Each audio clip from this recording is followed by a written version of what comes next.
हन्ना की कहानी विश्वास, प्रार्थना और परमेश्वर के उत्तर की अद्भुत गवाही। बहुत समय पहले इस्राएल देश में एल्काना नाम का एक व्यक्ति रहता था। वह परमेश्वर का भय मानने वाला और उसकी आज्ञाओं का पालन करने वाला धर्मी व्यक्ति था। उसकी दो पत्नियां थीं, हन्ना और पनिन्ना। पनिन्ना के कई बच्चे थे, लेकिन हन्ना की कोई संतान नहीं थी। उस समय इस्राएल में संतान न होना बहुत बड़ा दुख और अपमान माना जाता था। हन्ना हर दिन इस पीड़ा को अपने हृदय में लिए जीती थी।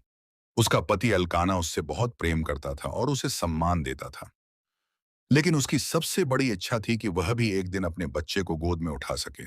दूसरी ओर पनिन्ना बार बार उसका मजाक उड़ाती और उसे ताने देती थी। वह कहती, यदि परमेश्वर तुझसे प्रसन्न होता तो तुझे भी संतान देता। ये बातें हन्ना के हृदय को गहराई तक घायल कर देती थीं। फिर भी उसने कभी किसी से झगड़ा नहीं किया।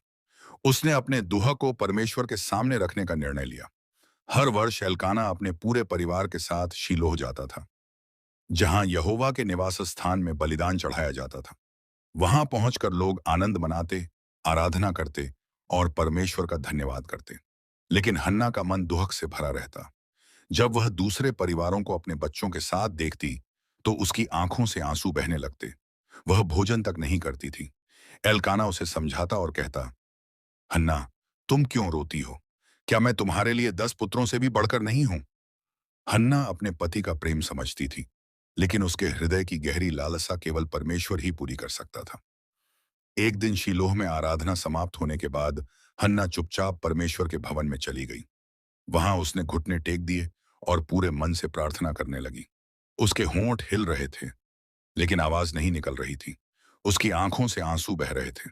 उसने कहा, हे सेनाओं के यहोवा, यदि तू अपनी दासी के दुहक पर दृष्टि करेगा और मुझे एक पुत्र देगा, तो मैं उसे जीवन भर तेरी सेवा के लिए समर्पित कर दूंगी। महायाजक एली ने उसे देखा। क्योंकि आवाज नहीं आ रही थी, उन्होंने समझा कि वह नशे में है। उन्होंने कहा, तू कब तक नशे में रहेगी? अपना नशा दूर कर। हन्ना ने नम्रता से उत्तर दिया, मेरे प्रभु, मैं नशे में नहीं हूं। मैं दुखी मन की स्त्री हूं। मैंने कोई मदिरा नहीं पी है। मैं तो अपना सारा दुहक यहोवा के सामने उंडेल रही हूं। यह सुनकर एली को अपनी भूल का एहसास हुआ। उन्होंने प्रेम से कहा, शाम शांति से जाओ। इस्राएल का परमेश्वर तुम्हारी प्रार्थना पूरी करे। इन शब्दों ने हन्ना के हृदय में नई आशा भर दी। वह मंदिर से बाहर निकली तो उसके चेहरे पर पहले जैसी उदासी नहीं थी। उसे विश्वास था कि परमेश्वर ने उसकी प्रार्थना सुन ली है। वह अपने घर लौट आई और प्रतिदिन विश्वास के साथ परमेश्वर का धन्यवाद करने लगी। कुछ समय बाद परमेश्वर ने हन्ना को स्मरण किया।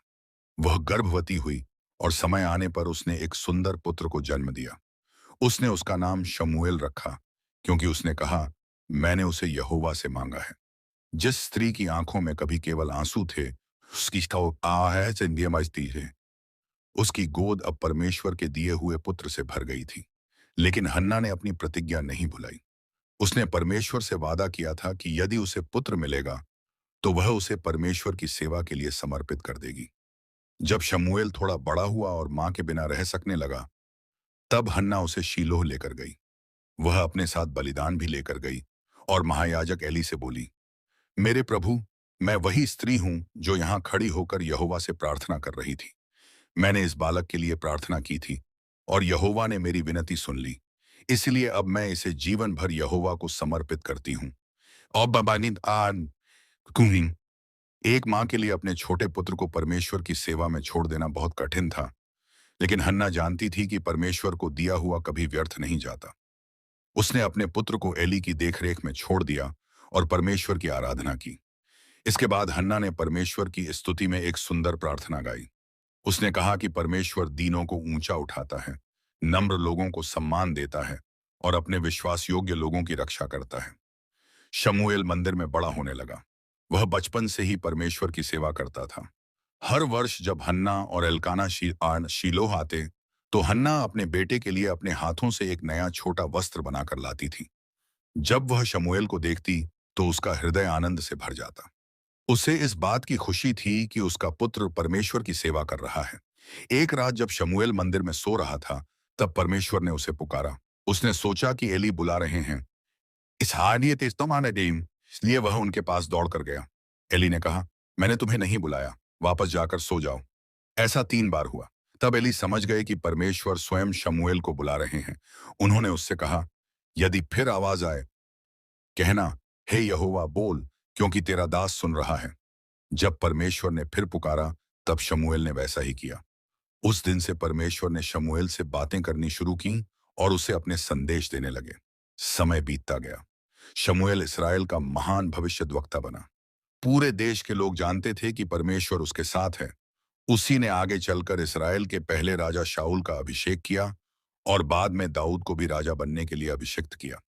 परमेश्वर ने शमूएल के द्वारा अपने लोगों का मार्गदर्शन किया और उसे एक महान सेवक बनाया। परमेश्वर ने हन्ना की विश्वास योग्यता देखकर उसे और भी आशीषें दी। बाद में उसके और भी पुत्र और पुत्रियां हुई।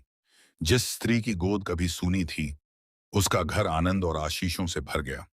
उसकी कहानी आने वाली पीढ़ियों के लिए विश्वास की मिसाल बन गई। हन्ना की कहानी हमें सिखाती है कि परमेश्वर सच्चे मन से की गई प्रार्थना अवश्य सुनता है। कभी कभी उत्तर मिलने में समय लगता है, लेकिन परमेश्वर कभी देर नहीं करता। उसका समय हमेशा सबसे उत्तम होता है। जब हम विश्वास, धैर्य और नम्रता के साथ उसकी ओर देखते हैं, उत्साह देखते हैं, तो वह हमारी कल्पना से भी बढ़कर कार्य करता है। यदि आज आपके जीवन में कोई ऐसी समस्या है जो असंभव दिखाई देती है, तो हन्ना की तरह परमेश्वर के सामने अपना हृदय खोल दीजिए। वह आपके आंसू देखता है, आपका आपको सीधे रहता है, आपकी पुकार सुनता है और अपने सिद्ध समय पर ऐसा उत्तर देता है जिससे उसका नाम महिमामय होता है। हन्ना की कहानी हमें यही याद दिलाती है कि विश्वास कभी व्यर्थ नहीं जाता, सच्ची प्रार्थना कभी अनसुनी नहीं होती और परमेश्वर अपने बच्चों को कभी नहीं भूलता।